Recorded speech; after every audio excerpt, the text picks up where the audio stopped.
Now it's time for NetCheck, and we heard last week here on BON News that more than 170 karaoke or KTV bars in Chongqing in southwestern China have installed a new supervision system which flags up supposedly vulgar content.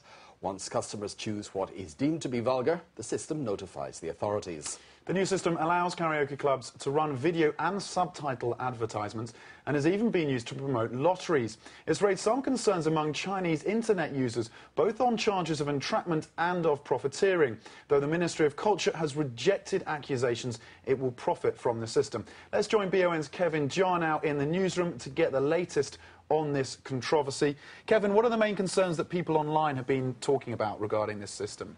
Well, their concerns mostly fall into two categories. Firstly, they want to know what is actually deemed vulgar content. And they're asking if there are any regulations or laws to explain what vulgar content is. Or if the authorities have a list of supposedly vulgar songs, why don't they just delete them directly from the KTV system to prevent people from choosing them? One commentator named Dong Wufeng says even singing a song has become risky activity because now if you're unfortunate to choose a vulgar song, you'll get a warning. How can you be happy about singing under this system? Secondly, many people suspect the relevant department are trying to make money through this kind of monopoly. So, Kevin, with so much uproar out there, have the authorities actually done anything to address these demands? Well, ministry officials have said a list of banned songs and videos will be sent to all karaoke clubs and that these must not appear on KTV song lists. And they say they will constantly update this list of banned songs. They also explained that customers who select these vulgar songs won't be fined, though the system will shut down if illegal songs are detected. Meanwhile, the Ministry of Culture has rejected accusations it will profit from the system and has emphasized it's being offered free of charge by the government.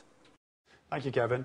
Now, this is part of a wider operation here in China to kind of clear up what is called vulgar or smutty material on the internet and in newspapers and magazines, and now in karaoke bars. One example of one of these music videos that is deemed vulgar, and it certainly sounds fairly vulgar when you read about it, has been reported in the Chongqing Evening News. They say that this video called Conquer the World, they sing about a mainland Chinese official who wants to take French women to Japan to film adult movies, and then they sing about him urinating outside the entrance to the White House. So some quite bizarre stuff, and this is the kind of stuff officials say that they want to clamp down on. Certainly, that's something that could affect international relations if it goes out in KTVs across China. But the system itself seems to have this flaw in it, in the fact that why the authorities cannot actually stop the vulgar or supposed vulgar content going onto the systems in the first place. If they have authority over it there, why allow the